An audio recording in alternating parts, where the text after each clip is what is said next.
Reciban un cordial saludo, amigos, hermanos y ministros, una vez más en el nombre de nuestro Señor Jesucristo. La oración como medio para alcanzar un fin.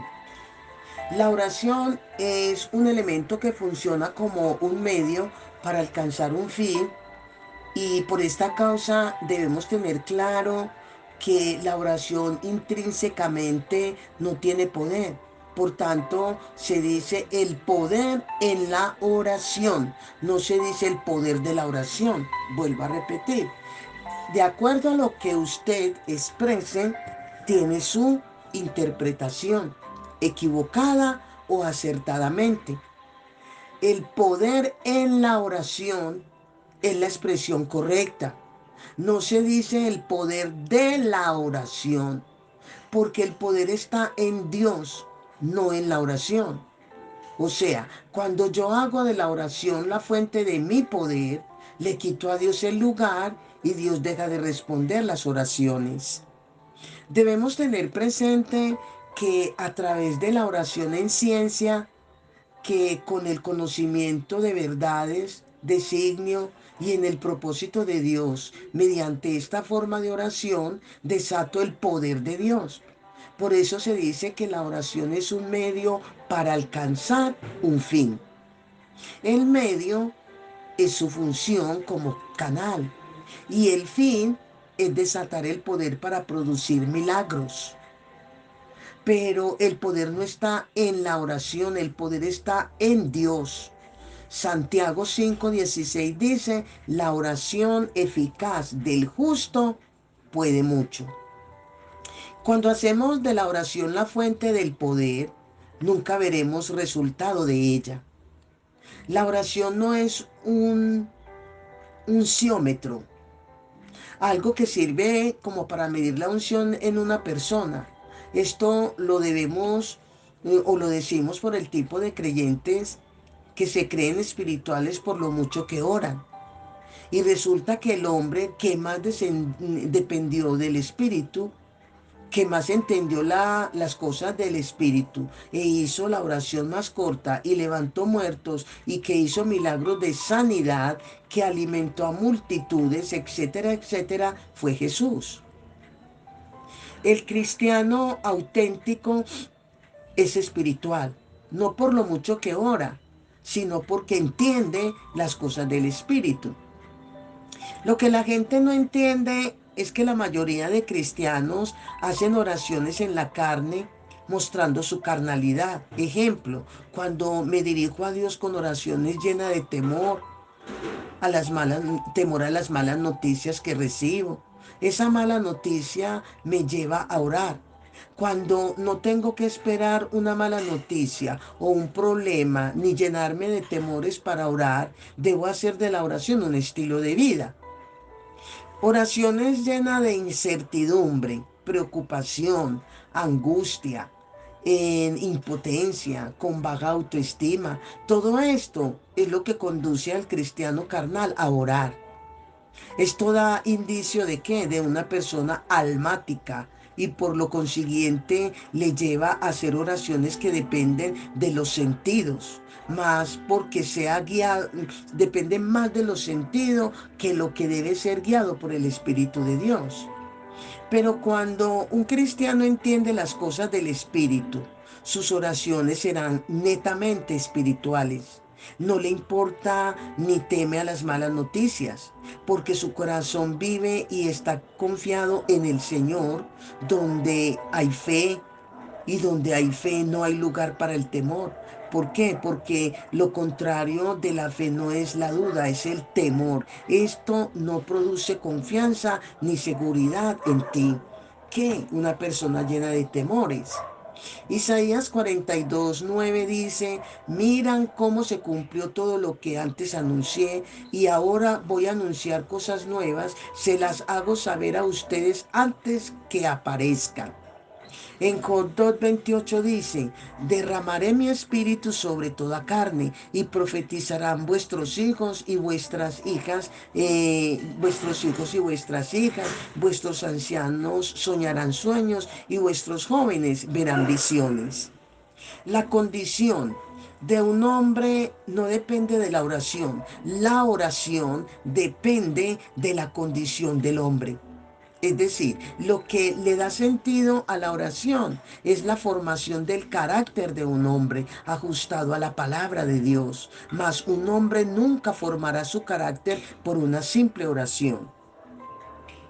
No descartamos que el carácter de un hombre en algunas áreas se puedan formar al ver los resultados que se dan en la respuesta a la oración. Este caso, lo que formaría el carácter en la parte sería el resultado de una oración en ciencia, en el conocimiento de la palabra, dejando experiencias y testimonios en la vida de los hombres. Pero es totalmente diferente decir que la oración en sí, sin la intervención del Espíritu Santo en la palabra, forma el carácter de los hombres. Siempre tiene que estar la presencia del Espíritu en la palabra. La oración tiene sentido cuando la has fundamentado en la palabra y en la guianza del Espíritu de Dios. El otro caso es que la oración no produce santidad. El Espíritu Santo te puede inspirar, instar a que lleves una vida de santidad a través de la oración y puedes expresar tus deseos. Pero no es a través de la oración que vas a alcanzar la santidad, sino apartado del pecado y obedeciendo lo establecido en las Escrituras. Abandonar lo que antes practicabas en la vida sin Dios. Cuando permaneces en la oración y comunión con el Señor, está la presencia del Espíritu que te insta a ser santo.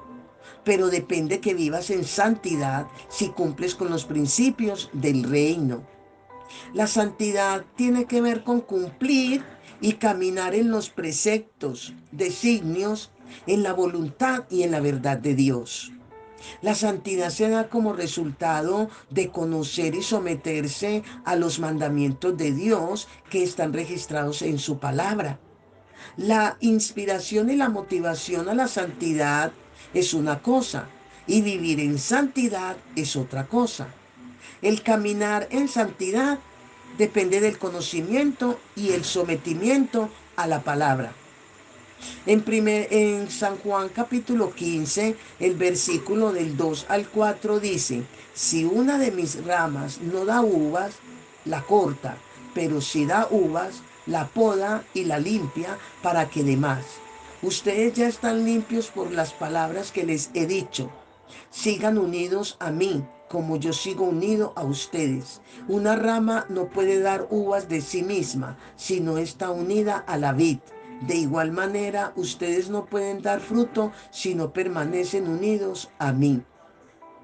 Aquí la palabra de Dios limpia.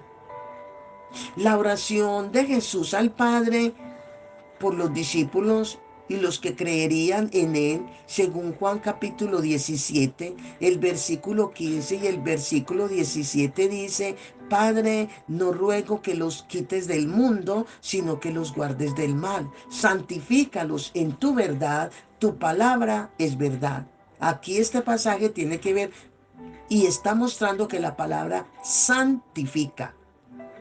Salmo 119, el versículo 9 y el versículo 11 comienza con una pregunta. ¿Con qué limpiará el joven su camino? Con obedecer su palabra. En mi corazón he guardado tus dichos para no pecar contra ti. De igual manera, ahí en Segunda de Corintios, el capítulo 7, el versículo 14 al 18, dice, si de algo me he gloriado, dice el apóstol Pablo, me he gloriado con él respecto de vosotros, no he sido avergonzado, al contrario, así como en todo os hemos hablado verdad, también resultó verdad el habernos gloriado con Tito acerca de vosotros, y su cariño por vosotros es aún más abundante cuando se acuerda de la obediencia de todos vosotros, de cómo lo recibisteis con amor y temblor. Me gozo de que en todo de que en todo tengo confianza en vosotros. Aquí podemos ver tan claramente sobre la importancia de darle la gloria a Dios en todo lo que se haga, sobre la importancia de entender que debemos de gloriarnos, pero en Cristo Jesús. Ahora bien, hablando sobre los tipos de oración, ¿qué podríamos decir? Aquí nos referimos el tipo de oración cuando hablamos del tipo de oración, nos referimos al conjunto de las diferentes oraciones que se clasifican por sus características propias. La oración íntima con Dios. Nunca podremos adorar, demandar, batallar en oración sin antes haber visto estos dos campos de la oración, que es la intimidad y la intercesión. Hay algunos pasajes que registran estos tipos de oración, la cual se daba a menudo en la vida de Jesús. En Mateo capítulo 14, el versículo 23 dice que despedida la multitud subió Jesús al monte a orar aparte y cuando llegó la noche estaba allí solo. La intimidad es cuando tú estás a solas con Dios, como en el caso de Jesús en el pasaje que acabo de leer. Comunión es cuando dos o más personas están con Dios en una congregación o culto. Hechos capítulo 2 versículo 44 y 46 dice, todos los que habían creído estaban juntos, tenían en común todas las cosas y perseverando unánimes cada día en el templo y partiendo el pan en las casas, comían juntos con alegría y sencillez de corazón. En la oración de intimidad solamente eres tú y Dios, únicamente. Por eso Él invita a estar solo con Él, según lo que nos dice Mateo 6:6, que entra en tu aposento y cerrada la puerta ahora a tu Padre que está en secreto, y tu Padre que ve en lo secreto te recompensará en público. En Marcos capítulo 1, versículo 35 dice, levantándose Jesús muy de mañana, siendo aún muy oscuro, salió y se fue a un lugar desierto y allí oraba. Esa es una oración de intimidad. En Lucas capítulo 6, el versículo 12 dice, en aquellos días Jesús fue al monte a orar y pasó la noche orando a Dios. Jesús hizo de la oración un estilo de vida. Siempre le gustaba orar solo. Este tipo de oración denota el más grande deseo que tiene una criatura de estar con su creador a solas. La intimidad va más allá de la comunión hasta el punto que se puede tener comunión con Dios y no estar en intimidad. Porque es que en la intimidad hay más entrega. Es una relación donde no hay lugar para terceras personas. En la intimidad hay confianza, no hay reservas ni rodeos. En la intimidad hay una entrega total, plena, y hay una plena libertad. A mí personalmente me encanta, me apasiona, lo hago con fervor, el orar a solas. Es mi mayor deseo, es mi mayor anhelo, es mi prioridad, la oración a solas con Dios. ¿Por qué? Porque es que es allí donde yo puedo desbordar mi corazón, derramar mi corazón con tanta libertad y confianza que Él siempre está ahí para entenderme, para ayudarme, no me juzga, no me señala, no me critica, no me censura, sino que me ayuda, me da ánimos, me corrige con amor, ¿sí? Santiago capítulo 4, el versículo 5 hace una pregunta y dice, ¿o pensáis que la escritura dice en vano el Espíritu Él ha hecho morar en nosotros, nos anhela celosamente?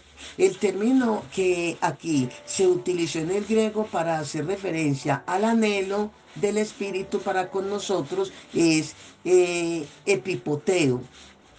Epipoteo, que en su más amplio valor y sentido indica una forma intensiva y ardiente codicia, ¿sí? En el buen sentido del término, producto del afecto y el amor que el Espíritu tiene por nosotros y a su vez por la relación que Él tiene con el creyente.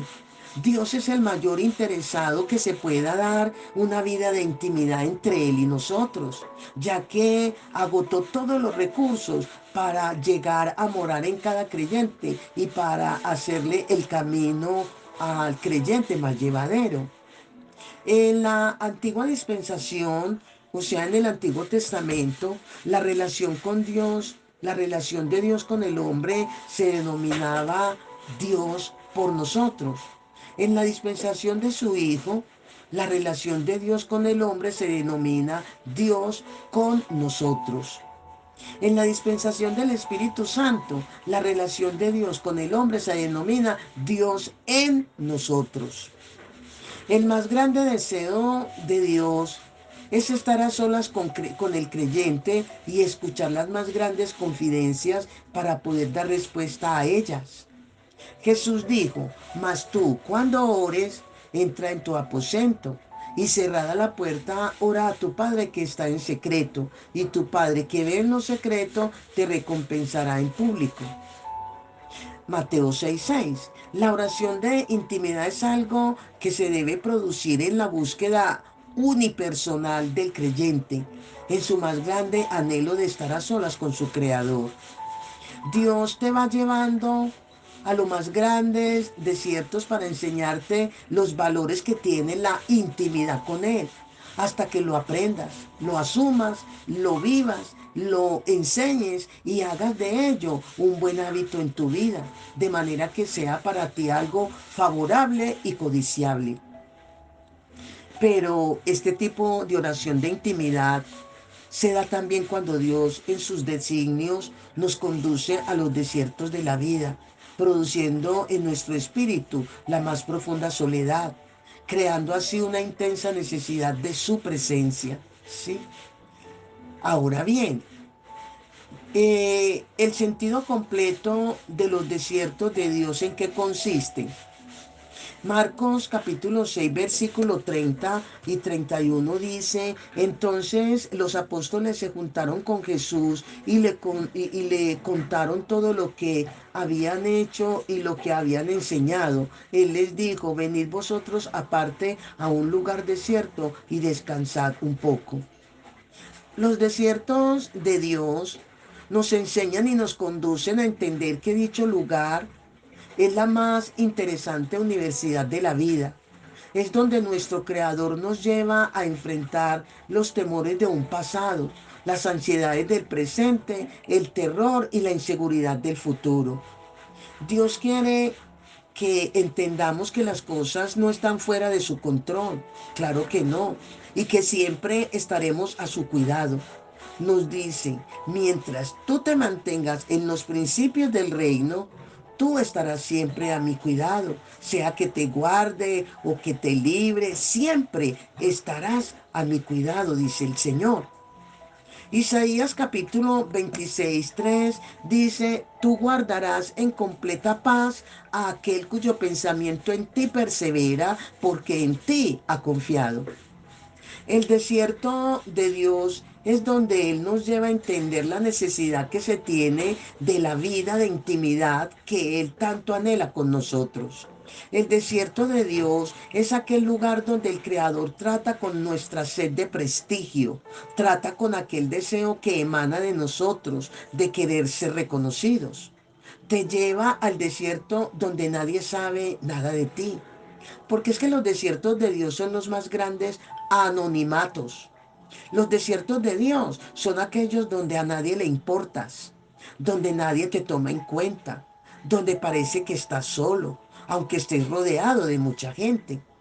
El desierto de Dios es ese lugar donde el gran yo soy nos muestra que no estamos tan capacitados como lo creíamos para llevar a cabo su propósito, que todavía nos falta mucho por conocer de Él. El desierto de Dios es ese lugar donde el omnipotente te lleva a depender de Él en lo absoluto. En Isaías capítulo 43, el versículo 19 dice, he aquí que yo hago cosa nueva, pronto saldrá a la luz, no la conoceréis. Otra vez abriré camino en el desierto y ríos en la soledad. El desierto de Dios es ese lugar y ese momento donde te encuentras solo. Aunque vuelvo a repetir, aunque estés rodeado de tus seres queridos y que solo su presencia te hace satisfecho. El desierto de Dios es ese momento cuando Él te despoja de todo, dejándote desprovisto de aquello en lo que tú más confiabas. ¿Para enseñarte a qué? Para enseñarte su fidelidad y que empieces a confiar en Él sin medidas. El desierto de Dios es ese lugar donde el Todopoderoso hace fuerte a los débiles, humilde a los altivos, sencillos a los soberbios. Desubica a los que creían estar centrados para luego ubicarlos en la verdad del reino. El desierto de Dios es aquel gran cementerio donde el dador de la vida revive a quienes habían perdido todas sus esperanzas de existencia. El Hijo de Dios resucita y recupera lo que se creía estar perdido. El buscar atajos en el camino que Dios nos ha asignado en el desierto es como entrar en un callejón sin salida, del cual algún día tendremos que regresar. De lo contrario, perderíamos el destino y el propósito de Dios para nuestra vida. A veces Dios te lleva a sentir una necesidad en el campo espiritual y una soledad en el alma. Y todo esto es con el fin de conducirte a su desierto que tiene que ver con la vida de intimidad con Dios. Todo creyente debe hacer de la oración de intimidad con Dios un estilo de vida. Quien no se aparta a solas con Dios desconoce la necesidad y la dependencia que tenemos de Él. El que se aparta de Dios se muere. Nuestras agendas saturadas y nuestras múltiples ocupaciones son, digamos, el principal y nuestro más grande enemigo de nuestra intimidad con Dios. Personalmente, creo así como el aire. Si nos hace falta, moriríamos. Para mí Dios es como el aire, que si no está la presencia de Dios en mi vida, si no busco su presencia, yo me muero. En algunos momentos de la vida Dios ocasiona la soledad en el creyente, permitiendo que sea ignorado de los que sea ignorado de los que lo rodean, que esta persona sea ignorado, quitando todos los obstáculos para que haya la intimidad con Dios. Pero aún en esa soledad, el creyente busca la compañía de otros, ignorando que el motivo de dicha soledad forma parte del lenguaje de Dios, donde le da a entender al cristiano que requiere una relación de acercamiento con Él. Cuando el Señor dice, dame, hijo mío, tu corazón, venid a mí los cansados y trabajados que yo os haré descansar. Clama a mí, yo te responderé y te enseñaré cosas grandes y ocultas que tú no conoces, etcétera, etcétera. Es el lenguaje de Dios porque quiere que tú te acerques y puedas sentirte completo en esa intimidad con Él. Porque es que cuando estamos hablando de la intimidad como acto de encuentro con Dios, tiene que ver con el abandonarse en su presencia, ignorando el ruido del entorno y aprovechando el tiempo de soledad en quietud para darle al Señor la adoración merecida y expresarle las más grandes confidencias, encontrándose con Él en la meditación de su palabra y en oración en acción de gracias. Nunca, pero nunca, amigos, hermanos y ministros, nunca debemos conformarnos con conocer la intimidad experimentada por otros y los resultados que ésta produce, sino ser protagonista de la vida de intimidad con Dios y de sus resultados. Un creyente se convierte en un mero espectador ante los ojos de Dios si su vida carece de intimidad. De manera que de esta forma nunca podrás ver ni obtener resultados en el propósito que Dios ha designado para él. Todas las cosas que Dios hizo en los hombres que llamó vinieron como producto de la entrega que tuvieron con Él en su intimidad. Ahora ten en cuenta que lo que hagamos para Dios está en proporción directa de lo que seamos en Él. Lo que seamos en Él depende de lo que recibamos de Él. Y lo que recibamos de Él está en proporción directa del tiempo que pasemos en intimidad con Dios, con Él. Es en la intimidad donde se recibe las más grandes directrices para tomar grandes decisiones. En la intimidad fue donde Dios Padre le dio a Jesús directrices para escoger los que fueron llamados apóstoles, cuyos hombres fueron los que dieron testimonio de Jesús y a su vez fueron los que conformaron el canon del Nuevo Testamento. Ahí en Lucas capítulo 6, el versículo 12 y 13 dice, en aquellos días él fue al monte a orar, ¿quién? Jesús, y pasó la noche orando a Dios. Y cuando era de día, llamó a sus discípulos y escogió a 12 de ellos, a los cuales llamó también apóstoles. ¿Ve? Los hombres que alcanzaron las más grandes visiones se debió a las más grandes misiones que recibieron del Espíritu de Dios como resultado de su vida de intimidad. Fue en la intimidad donde se tomaron serias decisiones bajo una intensa agonía que determinó el destino de la humanidad. Aquí refiriéndose a Jesús con su muerte y resurrección. Fue en la intimidad donde Moisés recibió los 10 mandamientos de parte de Dios mediante su Santo Espíritu para conducir a un pueblo a la santidad, preservándolos para su propósito, que de cuyo pueblo viene la descendencia del Mesías. Fue en la intimidad donde Ananías recibió directrices de parte del Espíritu Santo concerniente a la vida de Pablo. Y a su vez fue en la intimidad donde Pablo recibió información acerca de la visita de Ananías, convirtiéndose Pablo en el más grande pregonero del Evangelio y el más amplio escritor de las verdades de Dios, por ser quien recibió las más profundas revelaciones. En la intimidad fue donde el profeta Daniel y el apóstol Juan, en diferentes dispensaciones, recibieron de Dios maravillosas revelaciones e iluminaciones concerniente al fin de los tiempos. Revelaciones de parte de ellas ya se han cumplido y otras faltan por cumplirse sin lugar a duda. Indiscutiblemente es en la intimidad donde recibiremos de parte de Dios, mediante su Espíritu, directrices que cambiarán el destino de las naciones. La comunión es un acuerdo, la intimidad es una entrega sin reserva. Estando en intimidad, nace la comunión. Amén. Bendiciones, bendiciones.